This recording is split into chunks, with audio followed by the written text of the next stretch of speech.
नमस्कार. सादर करीत आहोत ठाणे वार्ता. ठळक घडामोडी. मुख्यालयाची एक वीटही न रचता कंत्राटदाराच्या खिशात 17 कोटी. भारतीय जनता पक्षाचे माजी गटनेते नारायण पवार. UPSCच्या परीक्षेत चिंतामणराव देशमुख प्रशासकीय प्रशिक्षण संस्थेतील विद्यार्थ्यानं प्राप्त केलं घवघवीत यश. ठाण्याच्या काही भागात शुक्रवारी पाणी पुरवठा एकूण 24 तासांसाठी राहणार बंद. आणि यंदा मोसमी पाऊस नेहमीच्या वेळेआधी म्हणजेच जूनच्या पहिल्या आठवड्यात मुंबईत दाखल होण्याची शक्यता. आम्हाला फेसबुक आणि यूट्यूबवर फॉलो करायला मात्र विसरू नका. तर पाहूया ठळक घडामोडी विस्तृतपणे, पण काही क्षणातच. आपण पाहत आहात श्री स्थानक वाहिनी, ठाणे जिल्ह्याचं मुख्य व्यासपीठ. ठाणे वार्ता पहा श्री स्थानक वाहिनीवर. आता सकाळी 9:15 पासून रात्री 9:15 पर्यंत ठाणे वार्ता, ठाण्यातील पहिलं दृकश्राव्य माध्यम. ठाणे वार्ता आणि श्री स्थानक वाहिनीचं लाईव्ह स्ट्रीमिंग. ठाणेवार्ता.com वरील लाईव्ह स्ट्रीमवर क्लिक करा आणि अगदी मोबाईलवरही ठाणे वार्ता श्री स्थानक वाहिनीचा आनंद लुटा. यासाठी आमचं ॲप डाउनलोड करा. ठाणे वार्ता पहा श्री स्थानक वाहिनीवर. आता सकाळी 9:15 पासून रात्री 9:15 पर्यंत ठाणे वार्ता, ठाण्यातील पहिलं दृकश्राव्य माध्यम. आपण पाहत आहात श्री स्थानक वाहिनी, ठाणे जिल्ह्याचं मुख्य व्यासपीठ. महाराष्ट्र औद्योगिक विकास महामंडळाच्या जांभूळ जलशुद्धीकरण केंद्रात अत्यंत महत्त्वाचं देखभाल आणि दुरुस्तीचं काम करण्यात येणार आहे. त्यामुळं कटाई नाका ते ठाणे या दरम्यान गुरुवार 24 एप्रिल 2025 रोजी रात्र 12 वाजल्यापासून ते शुक्रवार 25 एप्रिल 2025 रोजी रात्र 12 वाजेपर्यंत म्हणजेच एकूण 24 तासांसाठी पाणी पुरवठा बंद राहणार आहे.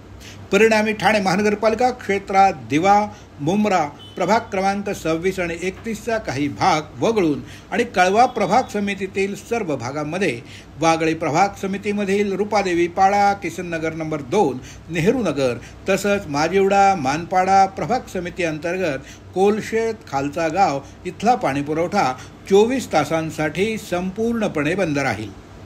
तसंच पाणी पुरवठा सुरू झाल्यानंतर पुढील 1 ते 2 दिवस तो कमी दाबानं होईल याची कृपया नागरिकांनी नोंद घ्यावी. या पाणी कपातीच्या कालावधीत पाणी काटकसरीनं वापरून महापालिकेला सहकार्य करावं असं आवाहन ठाणे महानगरपालिकेतर्फे करण्यात आलंय. केंद्रीय लोकसेवा आयोग म्हणजेच UPSC 2024 साठी घेण्यात आलेल्या परीक्षेचा निकाल नुकताच जाहीर झालाय. या परीक्षेत ठाणे महानगरपालिकेच्या कैलासवासी चिंतामणराव देशमुख प्रशासकीय प्रशिक्षण संस्थेत प्रशिक्षण घेणारे दीपाली महतो, अंकिता अनिल पाटील, ऋषिकेश नागनाथ आणि सृष्टी सुरेश कुळथे हे विद्यार्थी उत्तीर्ण झालेत. उत्तीर्ण विद्यार्थ्यांचं महानगरपालिका आयुक्त सौरभ राव यांनी अभिनंदन करून त्यांना पुढल्या वाटचालीला शुभेच्छा दिल्या. सन 2024 मध्ये घेण्यात आलेल्या केंद्रीय लोकसेवा आयोगाच्या परीक्षेत Deepali Mahato rank all India 105, Ankita Anil Patil rank all India 303, Rishikesh Nagnath rank all India 556 आणि Srushti Suresh Kuldhe rank all India 831 यांनी घवघवीत यश प्राप्त केलं. हे चारही विद्यार्थी चिंतामणराव देशमुख प्रशासकीय संस्थेत नियमित प्रशिक्षण घेत होते. त्यांच्या या यशामुळं संस्थेच्या तसंच ठाणे महानगरपालिकेच्या शिरपेचात मानाचा तुरा खोवला गेला असल्याचं संस्थेचे संचालक महादेव जगताप यांनी नमूद केलंय. ठाणे महानगरपालिका हद्दीतील सर्व मालमत्तांचं सर्वेक्षण करण्याचा उपक्रम आता सुरू करण्यात आलाय. पर्यावरणपूरक आणि दर्जेदार विकासांच्या कामाचं नियोजन करण्यासाठी तसंच धोरणात्मक आणि प्रशासकीय निर्णय घेण्यासाठी महानगरपालिका क्षेत्राची भौगोलिक, सामाजिक आणि इतर सर्व प्रकारची अद्ययावत माहिती गोळा करण्यासाठी हे सर्वेक्षण होत असून त्याला नागरिकांनी सहकार्य करावं असं आवाहन ठाणे महानगरपालिका आयुक्त सौरभ राव यांनी केलं आहे. महानगरपालिका क्षेत्रात शासनाच्या तसंच महानगरपालिकेच्या विविध योजना त्याचप्रमाणे महत्त्वाकांक्षी प्रकल्प राबवित असताना ठाणेकरांचं योगदान आणि सहकार्य कायमच लाभलंय. त्याबद्दल ठाणेकरांचे आभार. नागरिकांचं जीवनमान सुकर करण्यासाठी आणि उंचावण्यासाठी तसंच महानगरपालिकेकडून देण्यात येणाऱ्या या सेवा सुविधांचं प्रभावी रीतीनं नियोजन करण्यासाठी महानगरपालिका प्रशासन सतत प्रयत्नशील आणि कटिबद्ध आहे. त्या दृष्टीनंच हे मालमत्ता सर्वेक्षण करण्यात येणार असल्याचं आयुक्त सौरभ राव यांनी स्पष्ट केलं. ठाणे महानगरपालिका हद्दीतील सर्व मालमत्तांचं सर्वेक्षण करण्यासाठी ड्रोन आणि तत्सम तंत्रज्ञान वापरून GIS सर्वेक्षण करण्यात येणार आहे. सर्वेक्षणादरम्यान सर्व मालमत्तांचं जिओ सिक्वेन्सिंग, विशिष्ट पद्धतीनं क्रमांक देणं आणि जिओ रेफरन्सिंग म्हणजेच मालमत्तेचं लोकेशन नकाशावर नमूद करणं करण्यात येणार आहे.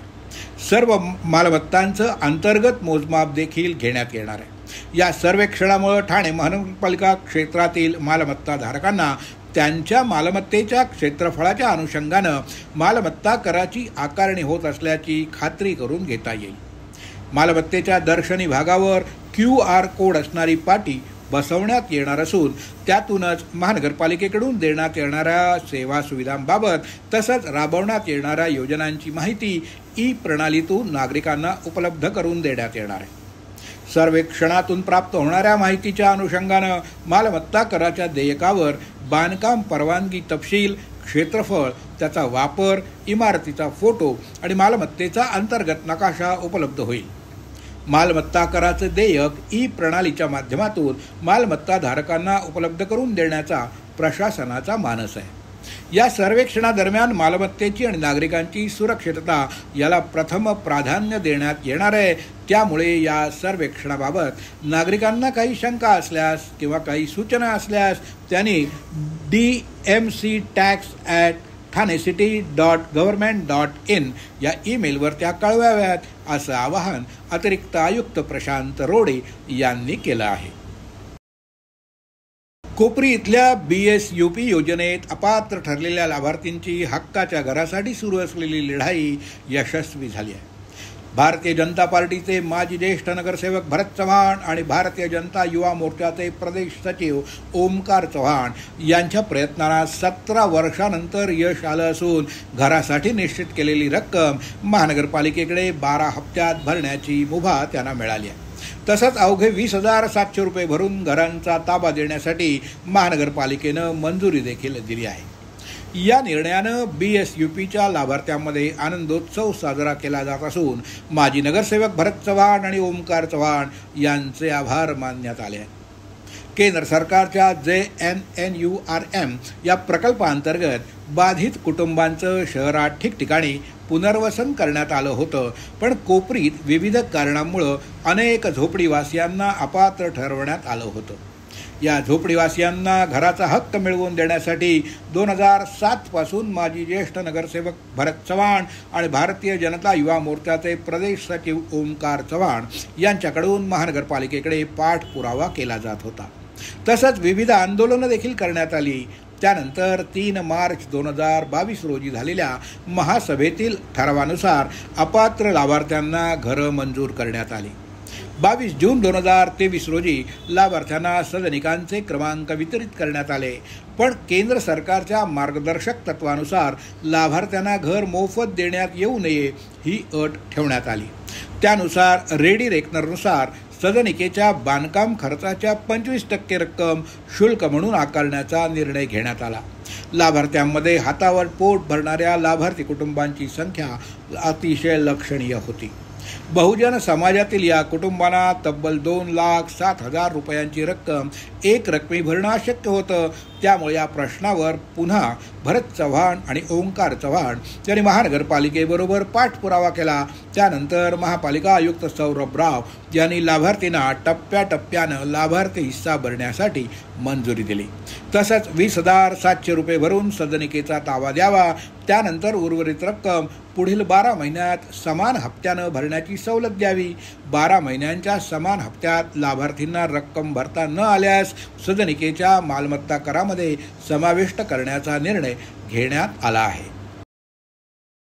महानगरपालिकेची आर्थिक स्थिती बिकट झाली असतानाच रेमंड कंपनीच्या भूखंडावर महानगरपालिकेचं मुख्यालय बांधण्यासाठी 1,000 कोटी रुपये खर्च करण्यापेक्षा कन्स्ट्रक्शन TDRच्या माध्यमातून मुख्यालय उभारावं अशी मागणी भारतीय जनता पार्टीचे माजी गटनेते नारायण पवार यांनी महानगरपालिका आयुक्त सौरभ राव यांच्याकडे केली आहे. त्याचबरोबर मुख्यालयाची एक वीट देखील न उभारता कंत्राटदाराला तब्बल 17,50,00,000 रुपये देण्यात आल्या असल्याच्या चर्चेवर माहिती देण्याची विनंती देखील त्यांनी केली आहे. ठाणे महानगरपालिकेच्या वतीनं रेमंड कंपनीकडून प्राप्त भूखंडावर महानगरपालिका आयुक्त मुख्यालय उभारण्याचा निर्णय घेण्यात आला. या इमारतीच्या पहिल्या टप्प्यातील कामासाठी 727 कोटी रुपयांचा खर्च अपेक्षित असून त्यात 32 मजली इमारत उभारण्यात येणार आहे. या खर्चात विद्युतीकरण, वातानुकूलित यंत्रणा, फर्निचर, अंतर्गत सजावट वगैरेचा समावेश नसल्यामुळं हा खर्च 1,000 कोटीच्या वर पोहोचण्याची शक्यता आहे. कोरोना आपत्तीच्या कालावधीत ठाणे महानगरपालिकेची आर्थिक परिस्थिती अतिशय डबघाईला आली होती. त्या काळात कोणतंही नियोजन न करता खर्च झाला. त्याचं व्होल्टास कंपनीच्या आवारात उभारलेलं हॉस्पिटल हे उत्तम उदाहरण आहे. कोरोना आपत्तीच्या संपूर्ण कालखंडात ते हॉस्पिटल मनुष्यबळाअभावी सुरूच झालं नाही. मात्र वाढत्या खर्चामुळं महानगरपालिकेनं ठेवी मोडून ठेकेदारांची देणी भागवली होती. त्यानंतर काही अनावश्यक कामावर देखील कोट्यावधींची उधळण झाली. सद्यस्थितीत महानगरपालिकेकडे ठेकेदारांची कोट्यावधी रुपयांची बिलं थकली असून महापालिकेला भविष्यात प्राथमिक सुविधा देखील पुरवताना अडचणी भासण्याची शक्यता आहे. याकडे नारायण पवार यांनी लक्ष वेधलं. राज्य सरकार आणि महानगरपालिकेच्या नियमानुसार बिल्डरांकडून कन्स्ट्रक्शन TDRच्या माध्यमातून विकास कामं करता येतात. यापूर्वी अनेक बिल्डर्सने विकास कामं करून महानगरपालिकेकडे सुपूर्द केली असल्याची अनेक उदाहरणं आहेत. या पार्श्वभूमीवर महानगरपालिकेवर आर्थिक बोजा पडू नये यासाठी कन्स्ट्रक्शन TDRच्या माध्यमातून रेमंड कंपनी इथल्या नियोजित मुख्यालयाची इमारत उभारण्याची गरज होती. मात्र तब्बल 1,000 कोटी रुपयांचा पांढरा हत्ती उभारण्याचा घेतलेला निर्णय हा अनाकलनीय आहे. या इमारतीसाठी राज्य सरकार निधी देणार असून पहिला हप्ता म्हणून 29 कोटी रुपये प्राप्त झाले. त्यापैकी तब्बल 17,50,00,000 रुपये संबंधित ठेकेदाराला अदा करण्यात आले असल्याची सर्वत्र चर्चा आहे. याबाबत माहिती द्यावी अशी मागणी नारायण पवार यांनी केली आहे.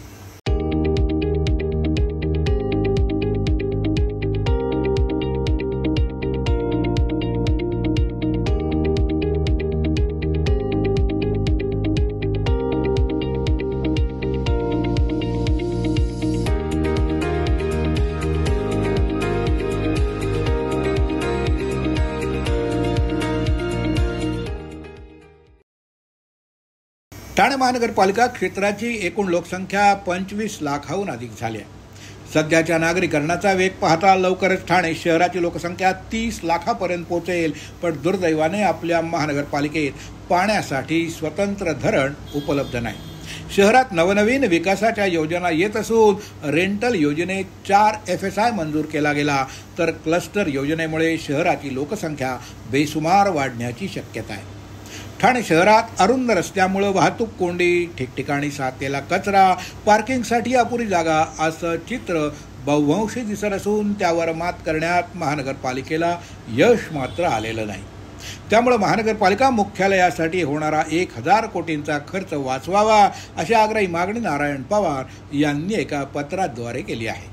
यापूर्वी ग्लोबल हॉस्पिटलची जागा एका संस्थेला नाममात्र भाड्याने देण्यात आली होती. या इमारतीत महानगरपालिका मुख्यालय उभारण्याची चर्चा सुरू होती. आता रेमंड इथं उभारलेलं मुख्यालय पुन्हा एकदा खाजगी संस्थेला दिलं जाईल का असा प्रश्न निर्माण होतोय. यापूर्वी कन्स्ट्रक्शन TDRच्या माध्यमातून रेमंड कंपनीकडून महानगरपालिका मुख्यालय उभारून दिलं जाणार होतं. पण उद्यान, रहिवासी झोन आणि नाल्याची पडीक जमीन याच्याऐवजी प्रशासकीय भवन असा फेरबदल केला गेला.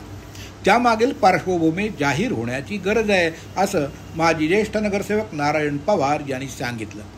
रेमंड उद्योग समूहाकडून महानगरपालिका मुख्यालयासाठी रस्त्यालगतचा भूखंड देण्यात आला होता. मात्र अचानक उद्यानासाठी राखीव असलेली जागा जाहीर करण्यात आली. त्या विरोधात स्थानिक रहिवाशांनी आंदोलन केलं होतं. त्या संकुलातील रहिवाशांचा उद्यानाचा हक्क डावलण्यामागे कोणाचं हित होतं याचा खुलासा महानगरपालिकेनं करावा अशी मागणी देखील नारायण पवार यांनी केली आहे.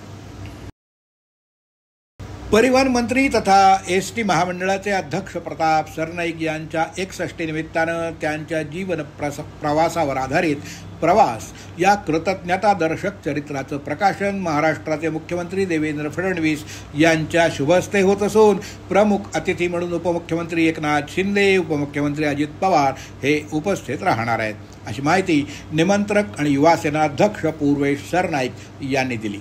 हा कार्यक्रम 25 एप्रिल रोजी संध्याकाळी 6 वाजता ठाण्यातील डॉक्टर काशीनाथ घाणेकर नाट्यगृहात संपन्न होतोय. या कार्यक्रमाला सन्माननीय पाहुणे म्हणून माजी मंत्री छगन भुजबळ, केंद्रीय सामाजिक न्याय राज्यमंत्री रामदास आठवले, खासदार डॉक्टर श्रीकांत शिंदे, खासदार नरेश म्हस्के, आमदार जितेंद्र आव्हाड, राष्ट्रीय काँग्रेस पक्षाचे नेते माणिकराव ठाकरे, महाराष्ट्र नवनिर्माण सेनेचे बाळा नांदगावकर यांच्यासह मराठी चित्रपटसृष्टीतील दिग्गज अभिनेते सचिन पिळगावकर, प्रसिद्ध दिग्दर्शक मधुर भांडारकर हे मान्यवर देखील उपस्थित राहणार आहेत. या कार्यक्रमात प्रताप सरनाईक यांच्या 60 वर्षाच्या जीवन प्रवासामध्ये त्यांच्या संघर्षापासून सन्मानापर्यंत प्रत्येक टप्प्यावर त्यांना साथ देणाऱ्या व्यक्तींचं प्रति कृतज्ञता व्यक्त करण्याचा सोहळा संपन्न होणार आहे. यावेळी बोलताना या कार्यक्रमाचे निमंत्रक पूर्वेश सरनाईक म्हणाले की समाजसेवा आणि समाजसेवेच्या माध्यमातून विकासाचं अविरत प्रवास चक्र ज्यांच्या माध्यमातून गेली 60 वर्ष सुरू आहे असे अत्यंत विनयशील आणि कार्यकर्तृत्व संपन्न व्यक्तिमत्व म्हणजेच प्रताप सरनाईक. अर्थात 61च्या निमित्तानं त्यांच्या जीवनातील संघर्षापासून सन्मानापर्यंतच्या प्रवासातील प्रत्येक साथीदाराचा कृतज्ञतापूर्वक सन्मान या निमित्तानं तिथे व्हावा यासाठी या सोहळ्याचं आयोजन करण्यात आलंय. तर या कार्यक्रमाला सर्व हितचिंतकांनी आवर्जून उपस्थित राहावं असं आवाहन त्यांनी केलं आहे.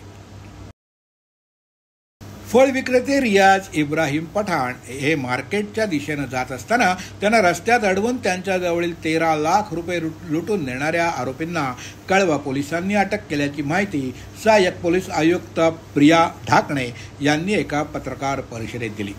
याबाबत थोडक्यात हकीकत अशी की रियाज इब्राहिम पठाण वय 51 यांचा फळ विक्रीचा व्यवसाय आहे. दिनांक 12 तारखेला 10 वाजता भिवंडी इथून वाशी इथं रिक्षाने जात असताना खारेगाव टोल नाक्याजवळ मुंब्र्याच्या दिशेनं जाणाऱ्या रोडवर ते आले असता 4 अज्ञात आरोपींनी मोटरसायकलवरून येऊन मुंब्र्याकडे जाणाऱ्या निर्जन रस्त्यावर त्यांना गाठवून रियाज यांना चाकू आणि रिव्हॉल्व्हरचा धाक दाखवला. त्यांच्याकडील रोख रक्कम 13 लाख दरोडा टाकून चोरी करून पळून गेले. त्याप्रमाणे कळवा पोलीस स्टेशनमध्ये गुन्हा दाखल झाल्यानंतर पोलीस उपायुक्त सुभाष बुरसे, सहाय्यक पोलीस आयुक्त प्रिया ढाकणे यांच्या मार्गदर्शनाखाली वरिष्ठ पोलीस निरीक्षक अशोक उत्तेकर, पोलीस निरीक्षक विठ्ठल नावडे, पोलीस निरीक्षक अनिल गायकवाड, सहाय्यक पोलीस निरीक्षक ज्ञानेश्वर धोंडगे आणि त्यांच्या पथकानं घटना घडली त्या ठिकाणचे 100 पेक्षा जास्त CCTV फुटेज तपासून आणि गुप्त बातमीदारांमार्फत माहिती घेऊन गुन्ह्याचा तांत्रिकदृष्ट्या कौशल्यपूर्ण तपास करून यातील आरोपी फैजान अली अब्दुल सत्तार अन्सारी वय वर्ष 41 याला ताब्यात घेऊन त्याच्याकडे चौकशी केली असता त्यानं सांगितलं की तो आणि त्याच्या साथीदारांनी मिळून रियाज पठाण यांना गाठलं आणि त्याच्याजवळील 13 लाख रुपये लुटून पळून गेल्याचं कबूल केलं. त्याप्रमाणे त्याचे साथीदार विवेक विलास वाघमोडे वय वर्ष 22 राहणार पालघर, मयूर राजेंद्र पाटील वय वर्ष 22 राहणार पालघर यांना अटक करण्यात आली. त्यांच्याकडून 5,25,850 रुपये रोख आणि गुन्हा करण्यासाठी वापरलेल्या 2 मोटरसायकल 1,60,000 रुपये किमतीच्या असा एकूण 6,85,850 रुपये किमतीचा मुद्देमाल जप्त करून गंभीर स्वरूपाचा गुन्हा उघडकीस आणला. यामध्ये 2 आरोपी अजून फरार आहेत. त्यांना सुद्धा लवकरच अटक करण्यात येणार आहे. ठाणे, भिवंडी, कल्याण या मेट्रो रेल्वे मार्गाचं काम ठाणे ते धामणकर नाक्यापर्यंत पूर्ण झालंय. मात्र धामणकर नाका ते दुर्गाडी या दरम्यान मेट्रोच्या कामात अनेक अडचणी आहेत. धामणकर नाका ते दुर्गाडी मेट्रो रेल्वेचा मार्ग हा भुयारी असेल अशी माहिती भिवंडीचे खासदार सुरेश म्हात्रे यांनी दिली आहे. खासदार म्हात्रे यांनी आज कल्याण डोंबिवली महानगरपालिकेचे आयुक्त अभिनव गोयल यांची भेट घेतली. यावेळी महाविकास आघाडीतील सर्व पदाधिकारी तिथं उपस्थित होते. खासदार म्हात्रे यांनी सांगितलं की ठाणे, भिवंडी, कल्याण मेट्रो रेल्वेचं काम ठाणे ते धामणकर नाका दरम्यान मार्गी लागलंय. धामणकर नाका ते दुर्गाडी या दरम्यान भुयारी मार्ग केला जाणार आहे. त्याचबरोबर कल्याण ते तळोजा मेट्रोचं काम सुरूच आहे. त्यातही काही अडचणी आहेत, त्याचीही पाहणी केली जाणार आहे. आयुक्तांसोबत यापूर्वी देखील कल्याण पश्चिमेतील विविध प्रश्न आणि समस्यावर तोडगा काढण्याकरता बैठक घेण्यात आली होती. त्यापैकी काही प्रश्न सुटले आहेत, काही सुटणं बाकी आहे. आता नवे आयुक्त गोयल यांच्यासोबत रस्ते, पाणी प्रश्न, घनकचरा व्यवस्थापन, वाहतूक कोंडी, स्टेशन परिसरातील फेरीवाले, उल्हास नदीत होत असलेलं नदी प्रदूषण या विविध विषयांवर चर्चा करण्यात आली. हे विविध प्रश्न लवकरात लवकर सोडवण्यासाठी आयुक्तांनी सकारात्मकता दर्शवली आहे. या प्रश्नावर चर्चा झाल्यानं दर महिन्याला आयुक्तांसोबत आढावा बैठक घेतली जाईल. आयुक्तांसोबत बैठक पार पडल्यानंतर खासदार म्हात्रे यांनी कल्याण स्टेशन परिसरातील स्मार्ट सिटी प्रकल्पाच्या कामाची देखील पाहणी केली. तसंच स्टेशन परिसरातील फेरीवाल्यांचा वाहतुकीला कसा अडथळा होतो याची प्रत्यक्ष पाहणी करून फेरीवाल्यांच्या विरोधात कारवाई करण्याच्या सूचना महानगरपालिकेच्या अधिकाऱ्यांना दिल्या आहेत. यंदा मोसमी पाऊस नेहमीच्या वेळेआधी म्हणजे जूनच्या पहिल्या आठवड्यात मुंबईत दाखल होण्याची शक्यता हवामान अभ्यासकांनी वर्तवली आहे. त्यामुळे उकाड्यानं त्रस्त असलेल्या मुंबईकरांसाठी ही आनंद वार्ताच ठरली आहे. नैऋत्य मोसमी पाऊस बंगालच्या उपसागरातून प्रवास करत 1 जूनच्या आसपास केरळमध्ये दाखल होतो. त्यानंतर अरबी समुद्र आणि बंगालच्या उपसागरातून पुढे सरकत तो 5 जूनपर्यंत कर्नाटक, तामिळनाडू, आंध्र प्रदेश आणि ईशान्येकडील राज्यात दाखल होतो. 10 जूनला महाराष्ट्र, छत्तीसगड, पश्चिम बंगाल, बिहार या राज्यात तो पोहोचतो. केरळमध्ये मोसमी पाऊस दाखल झाल्यानंतर त्यानंतर साधारण 6 ते 8 दिवसांनी मोसमी पाऊस महाराष्ट्रात दाखल होतो. दरम्यान हवामान अभ्यासकांनी व्यक्त केलेल्या अंदाजानुसार यंदा मोसमी पाऊस मुंबईत जूनच्या पहिल्या आठवड्यात दाखल होण्याची शक्यता अधिक आहे. सामान्यतः मुंबईत पावसाळा 10 जून नंतरच सुरू होतो, परंतु यंदा मात्र तो 8 ते 11 जून दरम्यान सुरू होण्याची 92% शक्यता वर्तवण्यात आली आहे. यामुळे मुंबईकरांना यंदा जूनच्या मध्यापर्यंत पावसाची वाट पाहायला लागणार नाही. भारताच्या भूमीवर नैऋत्य मोसमी वारे पहिल्यांदा अंदमान निकोबार बेटावर आणि नंतर केरळमध्ये दाखल होतात.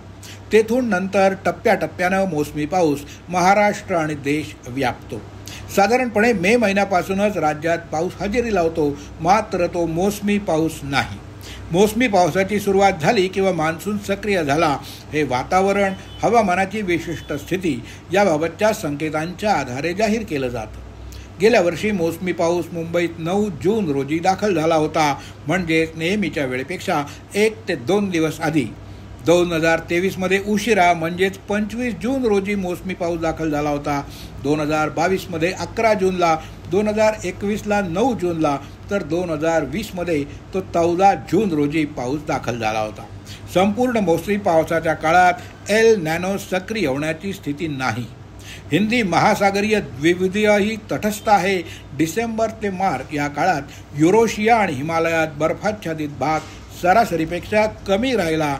त्यामुळे यंदा सरासरीपेक्षा जास्त 105% पाऊस पडण्याचा अंदाज भारतीय हवामान विभागानं वर्तवला आहे.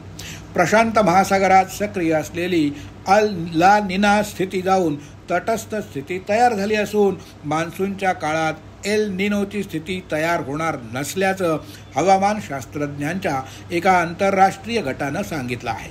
तर यंदा प्रशांत महासागरात एल निनो स्थिती तयार होण्याची शक्यता फक्त 20% आहे, असं अमेरिकेतील नोआ संस्थेच्या सेंटर प्रेडिक्शन सेंटरच्या अभ्यासात नमूद करण्यात आलं आहे. अहो, आपण आपलं घर स्वच्छ, सुंदर, नेटनेटकं ठेवतो ना, मग आपण आपल्या शहराच्या बाबतीत उदासीन का?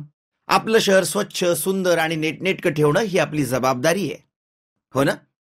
मग उचला फोन आणि विना परवाना होर्डिंग्स, बॅनर्स कुठे दिसले तर 1800-222-108 या टोल फ्री क्रमांकावर कळवा किंवा 750-6946-155 या भ्रमणध्वनीद्वारे आपली तक्रार नोंदवा किंवा महापालिकेने तयार केलेल्या स्टार ग्रेड ॲप्लिकेशनद्वारे आपली तक्रार नोंदवा. त्याची दखल त्वरित घेतली जाईल. लक्षात घ्या, आपला छोटासा सहभाग आपलं शहर स्वच्छ, सुंदर आणि नेटनेटकं बनवू शकतो. जसं आपलं घर तसं आपलं ठाणे शहर. आपण आपले कार्यक्रम किंवा बातम्या आम्हाला ठाणेवार्ता@gmail.com या ईमेलवर कळवू शकता. ठळक घडामोडी शेवटी पुन्हा एकदा, मुख्यालयाची एक वीट देखील न रचता कंत्राटदाराच्या खिशात 17 कोटी. भारतीय जनता पार्टीचे माजी गटनेते नारायण पवार. UPSC परीक्षेत चिंतामणराव देशमुख प्रशासकीय प्रशिक्षण संस्थेतील विद्यार्थ्यांनी प्राप्त केलं घवघवीत यश. ठाण्याच्या काही भागात शुक्रवारी पाणी पुरवठा एकूण 24 तासांसाठी बंद. आणि यंदा मोसमी पाऊस नेहमीच्या वेळेआधी म्हणजेच जूनच्या पहिल्या आठवड्यात मुंबईत दाखल होण्याची शक्यता. या होत्या ठाणे वार्ता. आपली एखादी बातमी बघायची राहून गेली असेल तर आपण ठाणेवार्ता.in या आमच्या संकेतस्थळाला किंवा आमच्या फेसबुक पेज तसाच YouTube चॅनेलला अवश्य भेट द्या. तर मग पुन्हा भेटूया पुढल्या बातमीपत्रात फक्त श्री स्थानक वाहिनीवर. धन्यवाद.